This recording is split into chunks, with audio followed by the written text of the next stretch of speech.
पिछले साल केरला में हुआ था, अभी बंगाल में हुआ था। 2-3 महीने पहले यूसीएमएस मेडिकल हॉस्पिटल दिल्ली में हुआ था। ये कल आरएमएल भी हो जाएगा, ऐसा कोई डिफरेंट नहीं है, ये पूरा इंडिया का ही प्रॉब्लम है। प्रॉपर बहुत फास्ट ट्रैक तरीके से न्याय को परस्यू किया जाए, सीबीआई की जांच इंक्वायरी बिठाई जाए। इस वक्त हमारे साथ कुछ ट्रेनी डॉक्टर्स और स्टूडेंट्स मौजूद हैं, उनसे जानेंगे किस तरीके का प्रोटेस्ट है सर यहाँ पर। जो पश्चिम बंगाल में जिस तरीके की घटना सामने आई, यहाँ पर नारे लग रहे हैं कि और निर्भया नहीं चाहिए।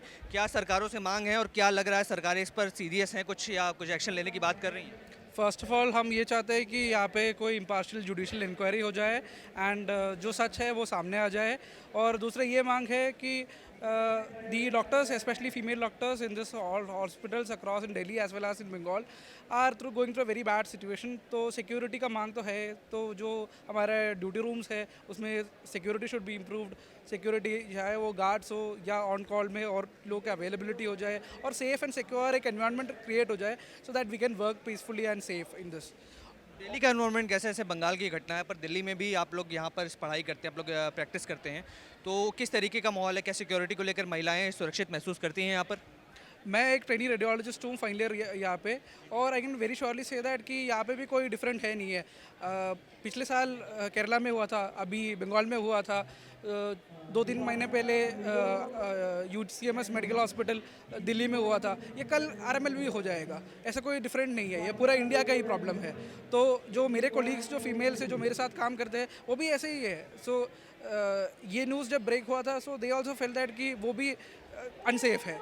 आज नहीं तो कल उनके साथ भी यही होगा, तो ऐसे कोई डिफरेंस नहीं है। और हमें लगता भी नहीं है कि आज ना कल ये जब तक कोई सेंट्रल प्रोटेक्शन एक्ट आ जाए, हमारे एक सॉलिड एक सिस्टम बन जाए कोई कुछ इसके लिए करने के लिए, और लोगों को कड़ी से कड़ी सज़ा जो मिलता है इसके लिए, ताकि लोगों के अंदर एक वो डिटरेंट हो जाए कि इसको प्रिवेंट करने के लिए। तब तक ये नहीं होगा, ये 1 दिन की या 2 दिन की स्ट्राइक से या लोगों के कहने से कुछ नहीं होना। सरकार को कुछ स्ट्रॉन्ग एक्शन इसमें लेना चाहिए। क्या लगता है अब तक जितने अभी प्रोटेस्ट आप लोग कर रहे हैं, क्या लगता है कुछ सरकार इस पर सुनने की तरफ, एक्शन लेने की तरफ देख रही है या फिर आपको अभी तक कोई सफलता हाथ में नहीं है? अभी तक तो कल जो हमारे एसोसिएशन की मेंबर्स जो हेल्थ सेक्रेटरी से भी और यूनियन मिनिस्टर से भी बात हुआ एंड उससे कुछ निकला नहीं है। हमेशा यही आश्वासन देते थे कि आप लोग काम पे वापस चले जाओ, हो जाएगा काम, हो जाएगा काम। पिछले 1 साल से 2 साल से 10 साल से यही चल रहा है। मैं तो अभी पोस्ट ग्रेजुएट हूँ, अभी भी मेरे जो फैकल्टी है सीनियर मेंबर्स वो भी पोस्ट ग्रेजुएट रहे थे, उस टाइम पे भी घटना हुए थे, कुछ नहीं हुआ था इंडिया में। ये ना होने वाला है, अगले 10 साल में भी कुछ नहीं होने वाला है जब तक हम कोई एक्शन सीरियसली इसके अगेंस्ट ना ले।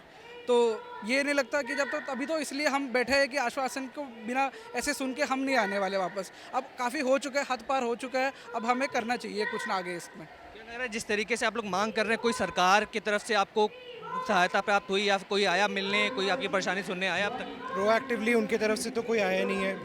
और जहाँ तक कल शाम तक की बात है, जो एम्स यहाँ आरएमएल, लेडी हार्डिंग, सफदरजंग के जितने भी आरडीए मेंबर्स थे वो गए थे हेल्थ मिनिस्टर से मिलने के लिए, बट उनकी एक टीम थी जिन्होंने उन्हें एंटरटेन किया। काफ़ी कुछ उन्होंने बातें की हैं, but they have still not arrived at a conclusion on the demands. तो हमारी बस यही कोशिश है कि देखिए, हम सारे यहाँ पे जितने जूनियर सीनियर डॉक्टर्स हैं, सीनियर फैकल्टीज़ हैं, जूनियर फैकल्टीज़ हैं, हम सारे अपना कोट पहन के हमारा काम करते हैं। अगर इस कंट्री में हमारे लॉयर भाई, हमारे जितने भी पुलिस आर्मी प्रोटेक्शन सर्विसेज जितने भी हैं, उनके लिए एक प्रोटेक्शन एक्ट है, तो हमारे लिए क्यों नहीं है? अगर हम अपने काम को सीरियसली लेते हैं तो हमारी सेफ्टी को मजाक में नहीं लेना चाहिए। आप मांग कर रहे हैं कि ऐसा भी कानून होना चाहिए जो डॉक्टर्स के प्रोटेक्शन के लिए बने। बिल्कुल बिल्कुल जी बिल्कुल। तो अब तक कोई सरकार की तरफ से आपके पास रिस्पांस आया, कोई मिलने आया उनके नुमाइंदे के? ऑफिशियली इस बात पे तो कुछ भी नहीं। कोई नहीं आया। अभी तो कब तक ये प्रदर्शन जारी रहेगा? जब तक कि सरकार के कोई आश्वासन नहीं मिल जाता या फिर कोई एक्ट पारित नहीं होता, तब तक चलेगा ये? जब तक कि हमारे हिसाब से चीज़ें आगे नहीं बढ़ती हैं। सबसे पहला हमारा डिमांड था कि जो विक्टिम है उनकी फैमिली को एक प्रॉपर कंपनसेशन दिया जाए। कुछ कंपनसेशंस की अभी तक बात नहीं हुई है। प्रॉपर बहुत फास्ट ट्रैक तरीके से न्याय को परस्यू किया जाए, सीबीआई की जांच इंक्वायरी बिठाई जाए। अच्छा, भारत में जिस तरीके की न्याय व्यवस्था है, क्या लगता है बहुत स्लो है किसी भी चीज़ को ऐप पर एक्शन लेने के लिए? देखिए, कीपिंग इन माइंड जो पॉपुलेशन है, डेफिनेटली हमारे लीगल सिस्टम पे बहुत ज़्यादा उसका असर पड़ता है।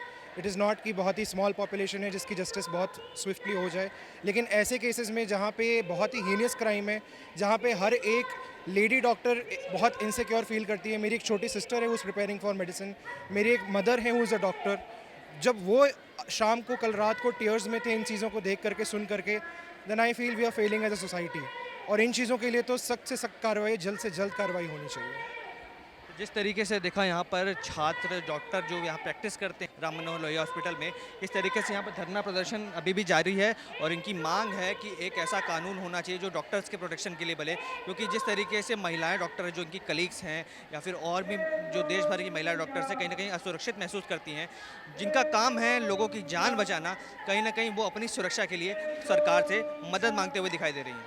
तमाम ऐसी खबरों के लिए हमारे साथ बने रहे, देखते रहे सौगंध टीवी। धन्यवाद। आप देख रहे हैं सौगंध टीवी, सौगंध वतन की।